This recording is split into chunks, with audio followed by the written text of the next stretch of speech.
Boa noite, minhas amigas. Boa noite, meus amigos. É um prazer imenso, né, estar aqui nessa casa, não presencialmente, como já estive em outra oportunidade, agora à distância, mas com a certeza de que esse amor que nos une é o que mais interessa realmente. É interessante que a gente se abra para perceber as infinitas bênçãos do Mestre Jesus em nossas vidas, porque elas são incessantes.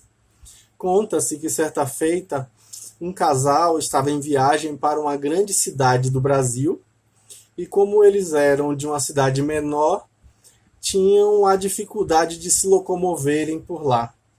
Resolveram então alugar um carro e, no momento em que alugaram o carro, perceberam que teriam dificuldade de utilizar o GPS do celular, justamente porque o plano de consumo do celular impedia a possibilidade de utilizar dessa ferramenta para se locomover na cidade. Então resolveram comprar um grande mapa. Eles tinham que voltar à casa de um parente que já haviam estado há alguns anos, na verdade há muitos anos, e por isso resolveram ir com a orientação desse mapa. Eles tinham alguma ideia de onde ficava a rua para onde rumavam, mas não tinham muita certeza, por isso o marido foi dirigindo e a esposa resolveu ir guiando ele através do mapa. Lá pelas tantas, depois de muitas conversas joviais, de muita tranquilidade, ela disse para ele que ele deveria entrar na próxima à direita. Ele então disse: mas é na próxima mesmo? Eu não acho que seja na próxima, não. Eu acredito que seja na seguinte. Você está vendo mesmo corretamente o mapa? Ela respondeu que sim. E ele então insistiu, dizendo que não seria na próxima, que seria na seguinte, na segunda à direita. Ela aqueceu, deu de ombros. Ele então passou da entrada, entrou na segunda à direita e, depois de alguns instantes em silêncio, ele resolveu romper o silêncio com um pouquinho de humildade e disse assim: parece que você estava certa. Era naquela e não nessa. Ela sorriu, deu de ombros novamente e disse para ele fazer o retorno e tentarem a conversão correta dessa vez. Mas, insatisfeito com a resposta dela, ele resolveu bater o pé firme e disse: mas você deveria ter sido enfática. Você deveria ter insistido dizendo que era naquela. Nem que fosse para que eu entrasse só para provar que você estava errada. Ela olhou para ele, sorriu e disse: você prefere ser feliz ou ter a razão? Eu escolhi ser feliz. Eu começo a minha fala com essa história justamente porque, infelizmente, é frequente que nós escolhamos ter razão, quando poderíamos, nos nossos relacionamentos, escolhermos a felicidade. Felicidade essa tão almejada, tão desejada por todos os seres humanos, desde que o homem é homem. Porque a felicidade vem sendo o assunto de todos os escritos do ser humano, desde que o ser humano começou a escrever com o advento da cultura. Se pegarmos os primeiros textos escritos da história da humanidade, como a epopeia de Gilgamesh, ou como a literatura védica na velha Índia, vamos perceber que em todos esses textos nós falamos da busca incessável, incessante, melhor dizendo, do ser humano em vivenciar a felicidade. Essa busca que inspirou inúmeras literaturas do Ocidente, iniciando-se na Grécia Antiga, os velhos filósofos já diziam que nós buscamos a ataraxia. O que é ataraxia? Ataraxia é um termo do grego que significa imperturbabilidade. Ou seja, é o ideal de felicidade suprema que todos nós almejamos para as nossas vidas, aspiramos para as nossas existências. É essa felicidade que não se perturba com os acontecimentos ao nosso redor. Nós nos mantemos sem nos perturbar com as circunstâncias, porque alcançamos o nosso eixo, como diria o próprio Siddhartha Gautama, o Buda da tradição budista do Oriente. Nós, alcançando o nosso eixo, não nos deixaremos balançar pela maré da existência, dos acontecimentos externos. Mas nós vamos percebendo aos poucos que, sem dúvida alguma, isso é algo ainda distante para a nossa realidade vigente. Atualmente, nós nos encontramos encarnados em um planeta de provas e expiações, como é tão frequentemente citado nas diversas palestras doutrinárias dos centros espíritas mundo afora. E, portanto, vivenciamos contingências as mais difíceis, que nos fazem lembrar aquela frase famosa de Jesus, que nos assevera que o seu reino não é deste mundo. Mas ainda assim, nós buscamos e buscamos vivenciar a felicidade. E com isso, vamos perceber que a ciência recentemente também entrou na batalha para tentar compreender o que seria essa tal dessa felicidade. Recentemente, quando digo, estou me referindo ao ano de 1998, o então presidente da Associação Psicológica Americana, que é a maior instituição de psicólogos do mundo na atualidade, se debruçou sobre o assunto da felicidade. Ele que havia se cansado do tema depressão, sendo ainda hoje a maior autoridade viva nesse assunto, depressão, ele resolveu romper com o estudo da tristeza do ser humano para compreender como nós conseguimos vivenciar a felicidade apesar de tantos percalços, de tantas dificuldades, de tantos problemas que vivenciamos. Ele estava querendo saber se é possível aprender a ser feliz e, para além disso, se é possível ensinar os outros a felicidade. Para isso, ele tentou se utilizar de métodos científicos baseados em estatística que iriam reforçar a ideia de que realmente a felicidade é um objeto de estudo da ciência, que é possível estudar esse assunto tão difícil de mensurar de maneira a compreendê-lo objetivamente. Essa figura em questão se chama Martin Seligman, que é uma das maiores autoridades vivas no mundo hoje também da felicidade. Ele fundou o que é chamado na psicologia, na atualidade, de psicologia positiva, que é a corrente da psicologia responsável pelo estudo do bem-estar subjetivo, que é o nome que a psicologia dá para a felicidade. Porque existe o bem-estar objetivo, que é aquele mensurável através de uma observação, por conta de posses, por conta de sucesso, por conta de realizações, por conta de fatos da vida da pessoa, mas existe também a felicidade que é vivenciada apenas pelo sujeito, ou seja, o bem-estar subjetivo. Esse bem-estar, que é mais difícil de ser avaliado, também é mensurável, e os estudos de Seligman redundaram em inúmeros outros estudos que hoje corroboram com essa perspectiva. Dentro da psicologia positiva, nós vamos ver que existe uma sigla em inglês, que é a sigla PERMA, P-E-R-M-A, que se refere justamente às instâncias do estudo da felicidade. A letra P se refere ao termo positive emotions, ou seja, emoções positivas. A letra E se remete à fala a respeito do engagement, ou seja, engajamento. A letra R se refere a relationship, ou seja, relacionamentos.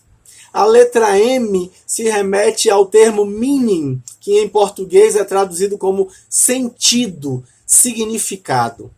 Porque a gente precisa, sem dúvida alguma, perceber qual é o sentido que a gente atribui para a nossa existência. Isso vai fazer toda a diferença em como nós vivenciamos essa tal dessa felicidade. E a letra A, por fim, é o que significa o termo accomplishment, ou seja, realizações, né, que são, na verdade, formas de mensurar o que nós conseguimos através desse sentimento. E através desses horizontes, dessas perspectivas, nós chegamos a alguns achados a respeito do tema da felicidade, continuando nessa minha introdução ao termo, justamente para que a gente perceba a contribuição que a doutrina espírita nos traz.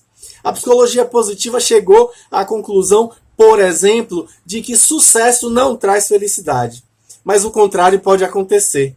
Felicidade traz sucesso, porque na medida em que você sente gratidão pelo que você vive, você sente felicidade em fazer o que faz, obviamente que isso influencia nos resultados e isso vai gerar provavelmente muito mais felicidade do que se você não sente essa felicidade. Você vai conseguir gerar sucesso nos seus fazeres, nos seus afazeres do seu cotidiano. Outro achado interessante, que pouca gente sabe disso, mas ouvir música diariamente influencia no processo da felicidade. E eu fico muito feliz de começar a palestra ouvindo músicas tão interessantes e antenadas com o tema, porque justamente vão ajudar na minha fala, quando a gente vai perceber que alguns estudos chegam até a numerar que quando as pessoas se utilizam de pelo menos 4 músicas que gostam por dia, elas tendem a ter um relato de autodescrição de bem-estar subjetivo, de felicidade, muito mais frequentemente. Olha que interessante, né? A gente às vezes coloca na rádio lá, dá notícia e se esquece que ouvir música pode trazer uma coisa também muito boa. Não que a gente se aliene sem saber das notícias, mas que a gente saiba equilibrar para saber que a música também faz muito bem. Outro achado interessante da psicologia positiva é que quem planeja o envelhecimento, mesmo que ainda não tenha envelhecido, relata mais felicidade. Ou seja, ter um comportamento previdente é algo que ajuda no sentimento de felicidade. A gente vai perceber também que ter fé, e aí fé não necessariamente religiosa, mas ter fé é importante para o relato da felicidade. E eu digo não religiosa porque às vezes a gente tem fé na humanidade, às vezes a gente tem fé no nosso trabalho, que aquilo vai gerar uma coisa boa para a nossa comunidade, por exemplo. Ter fé de que o futuro será melhor, ter fé de que aquilo que a gente tem planejado vai frutificar, ter fé ajuda. Ou seja, o sentimento de otimismo pode sim fazer diferença, apesar de que a gente precisa tomar muito cuidado com esse otimismo vazio que às vezes a gente ouve quando a pessoa está deprimida, aí a pessoa vai dizer, tenha fé, seja feliz que isso é uma fase, isso vai passar, vai dar tudo certo. Isso para mim me soa mais como otimismo vazio. A gente precisa tomar muito cuidado com isso. É chamado hoje em dia dentro da psicologia de, como é que eu diria, uma positividade tóxica. E a gente precisa tomar muito cuidado com isso, porque isso traz mais problema do que auxílio. Aí o que é que a psicologia positiva vai falar mais de achados com relação à felicidade na atualidade? Andar a pé. Andar a pé E é interessante, né? Quem tem fé vai a pé, é uma frase que a gente usa muito aqui na Bahia, mas andar a pé, sem dúvida alguma, ajuda no relato de felicidade. Olha que interessante. Andar a pé tem a ver muito com a questão do autocuidado. Então, muito provavelmente, quem se cuida tem um relato maior de felicidade. A gente vai ver também que ter pelo menos um amigo faz grande diferença. E a gente, quando fala em ter amigo, a gente precisa se lembrar que para ter amigo, a gente precisa ser amigo. Muitas vezes a gente acha que é necessário apenas ter amigo e não se preocupa em se colocar como tal, em ser esse amigo, em ser alguém que vá realmente atrair para a sua convivência por conta do bem-estar, que aquilo é trazido para os outros, né? A convivência com as outras pessoas, porque a nossa presença é agradável. Então que a gente se preocupe também com relação a ser uma presença agradável, a ser amigo para ter amigos. A gente também precisa aprender a comer devagar, sentindo o sabor do que está se alimentando. Isso ajuda a gente a perceber a diferença da textura de tal alimento que é diferente daquele outro, que está ali ao mesmo tempo na boca, e às vezes a gente está tão no automático assistindo TV, brigando com os filhos, e que nem presta atenção no que está nos nutrindo. Então é importante sim a gente ter esse cuidado. É também interessante a gente perceber que felicidade não é autoestima. As pessoas confundem. Achar que autoestima alta é uma coisa maravilhosa e necessária. Não. A autoestima tem que ser equilibrada. Não alta, não baixa. Se for muito baixa, a gente pode beirar aí a uma cronificação de uma depressão que vai se transformar numa distimia. Se for muito alta, a gente precisa tomar cuidado, porque nos episódios de mania psicótica, como é visto, por exemplo, na mania do transtorno bipolar de humor, a pessoa fica inconsequente e acha que é inatingível e vai ter comportamentos de risco, porque acha que com ela nada vai dar errado e nada vai atingir. E essa autoestima alta demais não é bom. O ideal é uma autoestima equilibrada. A gente precisa também aprender, como diz a psicologia positiva, a desligar a TV. Desligar a TV é um evento predisponente para relatar felicidade. Olha que interessante. Quanto menos você assiste TV, mais feliz você é. Que interessante isso. Mas isso aí dá um seminário, não é só uma palestra, não, dá um seminário. A gente depois pode até pensar em aprofundar. Escrever sobre as suas emoções, em especial as emoções positivas, faz diferença no relato de felicidade. É por isso que eu uso com meus pacientes uma técnica de psicoterapia chamada Diário da Gratidão, que ao fim do dia a pessoa elenca pelo menos 3 motivos pelos quais ela deve sentir gratidão que aconteceram naquele dia. Só isso já aumenta o relato de felicidade, a percepção que a pessoa tem da felicidade própria. O hábito de meditar também influencia na felicidade.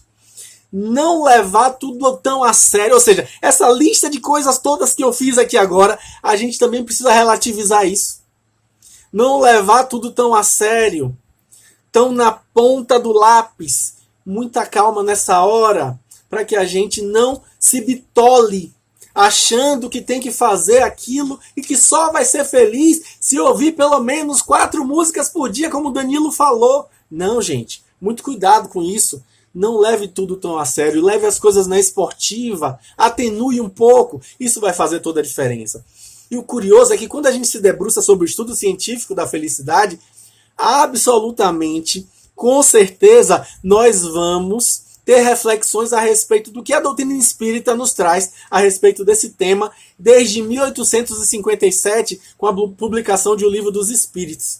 Se a gente abrir a 4ª parte do Livro dos Espíritos, o livro 4, lá no primeiro capítulo, o primeiro de todos, vai falar exatamente, o primeiro capítulo que é sobre penas e gozos terrenos, a gente vai encontrar lá justamente o item felicidade e infelicidade relativas. E aí a gente vai se debruçar da questão 920 a 933 e vai perceber que todas essas questões vão trazer um suporte interessantíssimo e vão trazer coisas que estão sendo confirmadas hoje pela ciência, mas que os espíritos já traziam como contribuição para a nossa reflexão àquela época. Por exemplo, os espíritos vão dizer que a completa felicidade na Terra não é possível. Não dá. Não dá para viver a completa felicidade no planeta Terra, porque, como eu disse, estamos aqui por prova ou expiação. Raríssimos por missão. Raríssimos por missão. Mas que, obviamente, ainda na missão existe o sofrimento missionário. E por conta disso, não dá para a gente usufruir completamente da felicidade no planeta Terra, como disse o próprio Jesus, que a felicidade não é deste mundo de coisas materiais. A gente vai perceber que, como dizem os espíritos, lá na questão 920, eles vão falar o quê? Que apesar de não ser possível viver a felicidade plena no planeta Terra, cabe a nós viver a felicidade de tal modo quanto a gente consiga, ou seja, ser tão feliz quanto possível. Apesar de não dar para vivê-la plenamente, é possível vivê-la relativamente. Então que a gente busque vivê-la o máximo que a gente possa. Só que é preciso levar em consideração que o ser humano, como dizem os espíritos também na questão seguinte, é artífice da própria infelicidade. É ele quem constrói a sua infelicidade. E aí, justamente por isso, a gente precisa se lembrar que a vida corporal é como se fosse parte de uma viagem que é muito maior e que, na verdade, é uma parada, uma pequena parada na qual a gente se hospeda em uma hospedaria bem precária, mas é um evento momentâneo da viagem.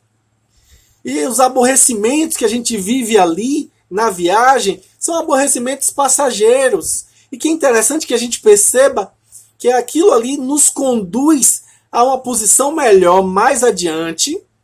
E essa posição será melhor quanto melhor nós cuidamos dos preparativos para essa chegada. Então, óbvio que é importante que a gente se engaje no nosso processo existencial. Como disse a psicologia positiva, precisamos de um sentido para as nossas vidas. Como diz Viktor Frankl, o pai da logoterapia, quem tem um porquê suporta qualquer como. Quando ele faz essa paráfrase da frase de Friedrich Nietzsche, ele estava dizendo isso, que quando a gente tem uma causa, a gente tem um sentido, a gente tem um significado existencial, a gente relativiza esses pequenos aborrecimentos da viagem. A gente foca no objetivo que nos aguarda mais adiante. E aí, obviamente, a gente vai ter um outro olhar diante desses aborrecimentos da vida. Essas infelicidades relativas.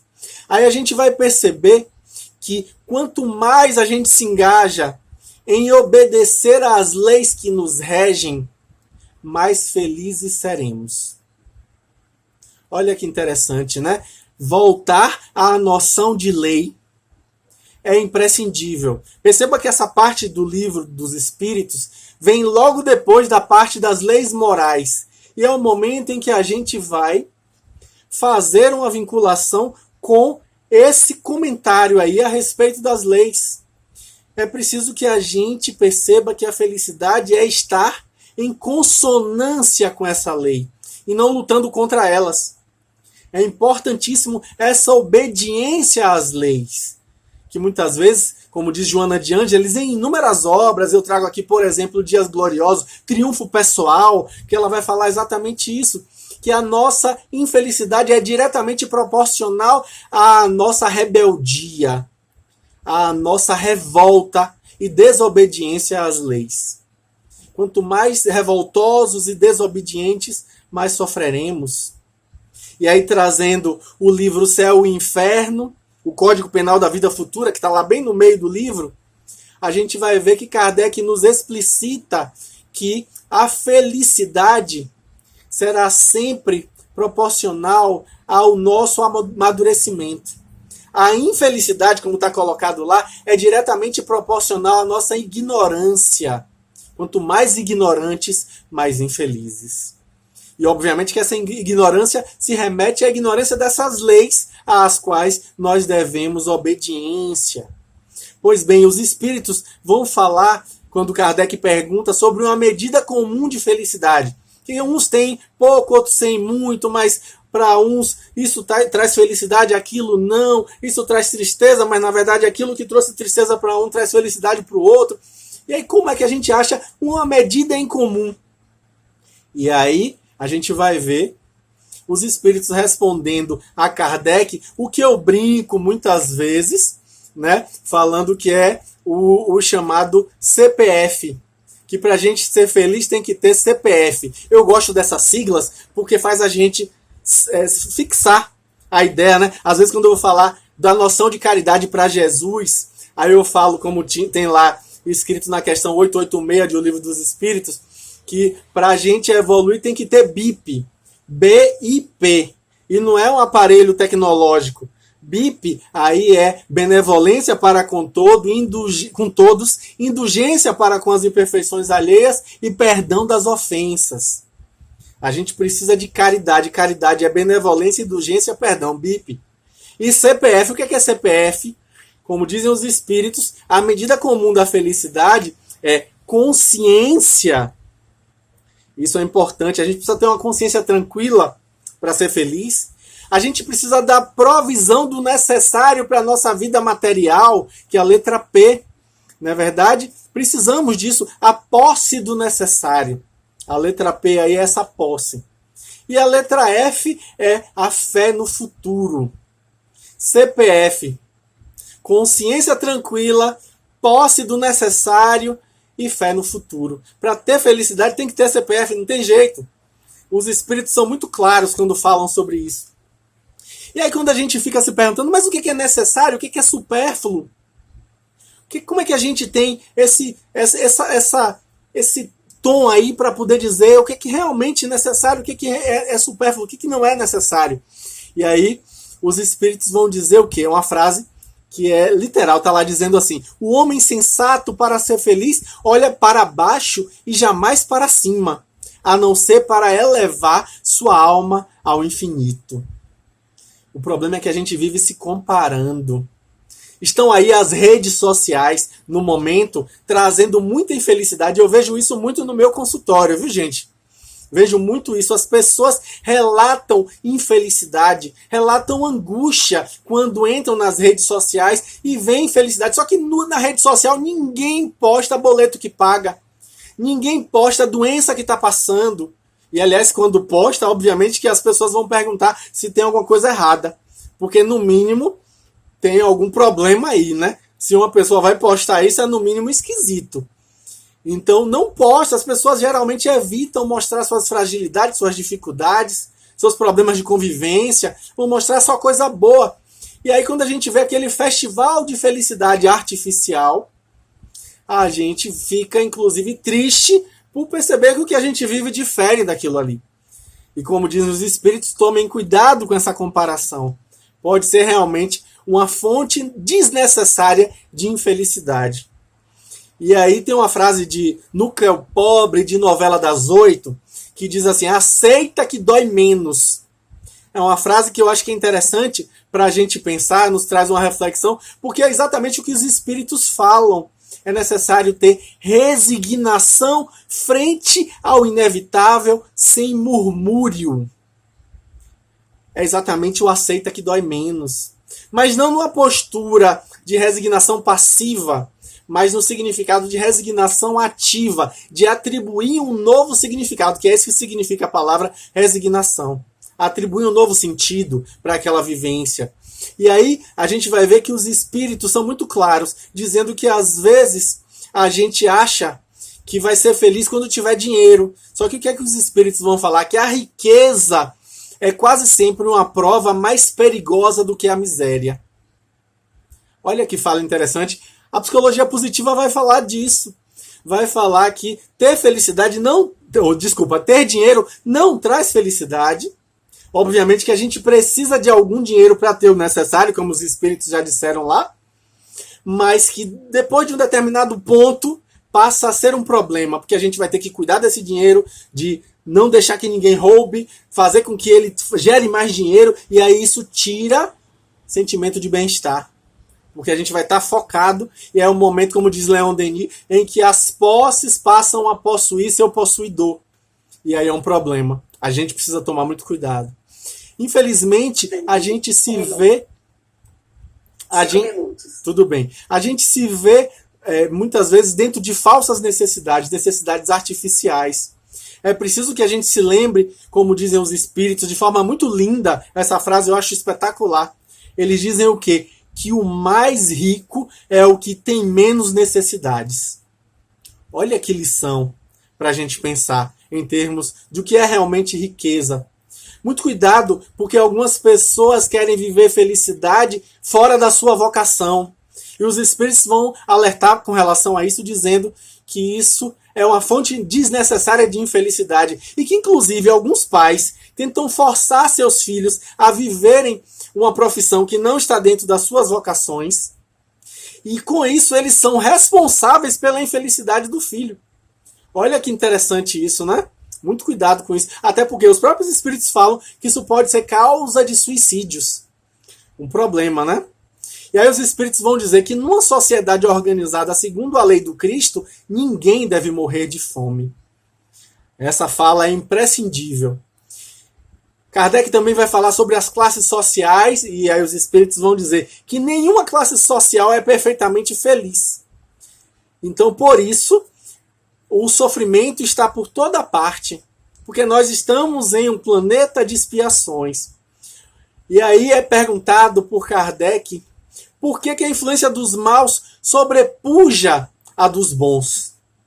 E os espíritos vão dizer, por fraqueza dos bons, os maus são intrigantes e audaciosos, os bons são tímidos. Quando os bons quiserem, haverão de preponderar. Olha que fala importante aí para a gente se posicionar, né, e aí fazer uma transformação social necessária. Aí a gente vai ver que muitas vezes a gente vive circunstâncias que precisa relativizar. Ainda para o Evangelho segundo o Espiritismo, lá no capítulo 5º, tem o item 24, que é escrito pelo espírito Delphine de Girardin, o texto A Infelicidade Real, quando ela, poetisa francesa, que havia desencarnado pouco tempo antes daquela psicografia, vai nos deixar claro que para analisar se uma situação é feliz ou infeliz, a gente precisa analisar sempre as consequências. Às vezes, um remédio amargo, ou seja, aquele momento que a gente está tomando aquele remédio, sorvendo aquela substância, é amargo, é ruim, mas a consequência é boa. Então, aquilo ali é bom. Enquanto que outras tantas circunstâncias que parecem ser boas, mas a consequência é ruim. Portanto, aquilo é ruim. A gente precisa tomar muito cuidado com isso. Emmanuel, no livro O Consolador, pela psicografia de Chico Xavier, vai nos trazer na questão de número 240 desse livro, que é também de perguntas e respostas, que a noção da felicidade é indício de que ela nos aguarda em alguma parte. O fato da gente saber que ela existe quer dizer que ela nos aguarda em alguma parte. Então que a gente consiga, como diz o próprio Emmanuel, se desvencilhar do tóxico, dos equívocos. Porque às vezes a gente fica almejando felicidade artificial, felicidade sintética, se esquecendo de que a verdadeira alegria não é a que entorpece a consciência. Como diz Delphine de Girardin, a verdadeira alegria não é o ópio do esquecimento, é aquela que nos robustece moralmente para confrontar as circunstâncias que ora são negativas na nossa vivência imediata, mas que têm consequências positivas para a nossa existência. Que a nossa consolação, voltando ao livro dos Espíritos e fechando a minha fala, é sempre o sentimento cristão que nos leva à esperança, porque a esperança vai fazer toda a diferença, que o Espiritismo, a partir desse sentimento cristão, vai nos trazer a certeza do futuro. E esse sentimento de certeza do futuro nos robustece diante das circunstâncias que nós vamos viver, que a gente se lembre uma frase que é um provérbio árabe que eu gosto muito, que mares tranquilos não fazem bons marinheiros. A gente sempre pede dias de sol, mas se esquece que Almi Sater nos traz na sua belíssima canção que é preciso chuva para florir. Então que a gente possa sentir gratidão quando a chuva chegar, sabendo que a primavera sempre vem depois do inverno. Que assim seja. Que assim seja. Muito obrigada, Danilo. Realmente muito esclarecedora as suas palavras de hoje. Nós temos uma pergunta, Eudina, ela está perguntando, mesmo nesse contexto agora da pandemia, é possível se ser feliz? Deixa eu ligar aqui. Usando justamente o argumento dos espíritos, podemos vivenciar uma felicidade relativa à nossa consciência. Sempre levando em consideração, né, aquela noção de que felicidade é consciência tranquila, é posse do necessário e é fé no futuro. Ou seja, dentro da pandemia é possível viver isso? É. Para algumas pessoas, é. Então, obviamente que a gente não pode também se deixar levar a uma noção equivocada de felicidade, uma noção imediatista, hedonista, focada apenas na vivência imediata do prazer irresponsável, inclusive de maneira individualista, esquecendo que não dá verdadeiramente para sermos plenamente felizes, sabendo que o nosso irmão está vivendo na miséria, na infelicidade, na angústia, no transtorno mental, na circunstância sofrível do equívoco, da ignorância, na circunstância do equívoco de estar cultivando mazelas morais para serem colhidas a posteriori. Então, óbvio que a gente precisa levar em conta a necessidade de cultivar a felicidade no nosso entorno. Sem isso, não dá realmente para ser feliz. Muito obrigada. Bem, fomos blindados realmente por essas palavras belíssimas. E se ninguém tem mais nenhuma pergunta, deixa eu ver aqui. Nós vamos passar para a nossa prece do nosso amigo Expedito. Oi. Boa noite. Boa noite a todos. Gente, eu vou tentar colocar uma música aqui. Eu estou com uma dificuldadezinha de mostrar meu vídeo, mas eu peço que vocês sejam encaminhados aqui com a fala e com uma música de fundo. Se estiver muito alto, vocês colocam no chat para baixar, tá certo? Eu vou fazer uma pequena reflexão antes e depois a gente finaliza com a prece de Cáritas, com a inspiração que nós tivemos agora. Pai amor, nesse momento que estamos nessa rede telepresencial de energias com os nossos irmãos e irmãs reunidos aqui nessa sala, nós nos aquietamos, respiramos, inspiramos e soltamos o ar e nos conectamos no amor de Jesus, sintonizamos com os bons espíritos caridosos e neste momento singular de transformação nos colocamos à disposição para receber, mas também para doar o amor, na perspectiva de trazer a felicidade interna aos nossos irmãos, aos nossos familiares, aos nossos amigos, envolvendo a energia sublime do Pai Maior nas questões cotidianas que nos atropelam, para que possamos aprender a cada dia a lição que já sabemos de cor, porque está em nossas consciências, e que o nosso coração e a nossa mente possa se desenvolver com a inspiração das palavras proferidas hoje por nosso irmão Danilo, chegue ao nosso coração de forma a frutificar e a crescer nessa vibração tão agradável, tão sutil, tão impulsionadora de novas ações, ações propositivas para o bem, ações propositivas para o bom, ações propositivas para o belo. E assim que nós possamos, como na prece de Cáritas, seguir com essas palavras: Deus, nosso Pai, que sois todo poder e bondade, dai força àquele que passa pela provação e dai luz àquele que procura a verdade.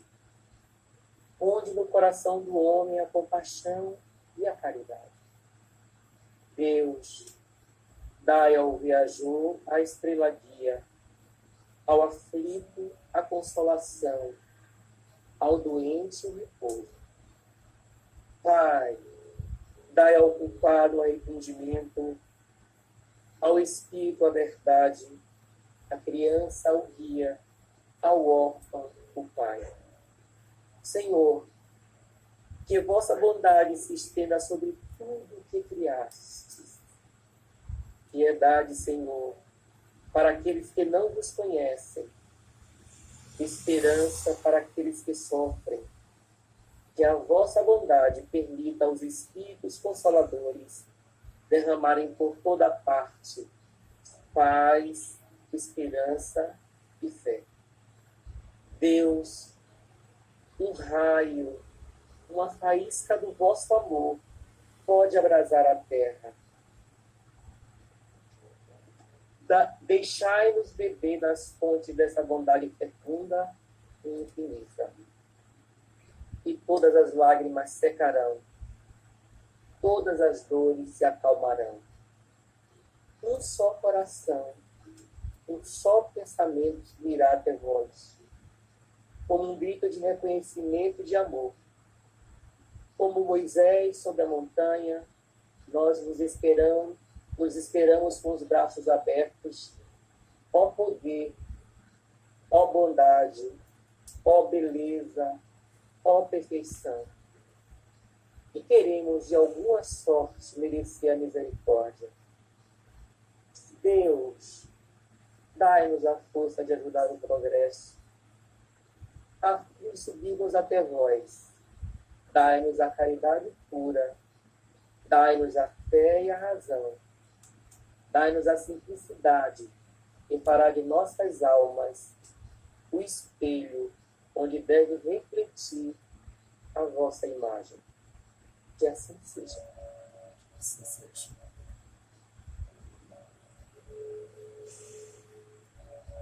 Obrigada por essa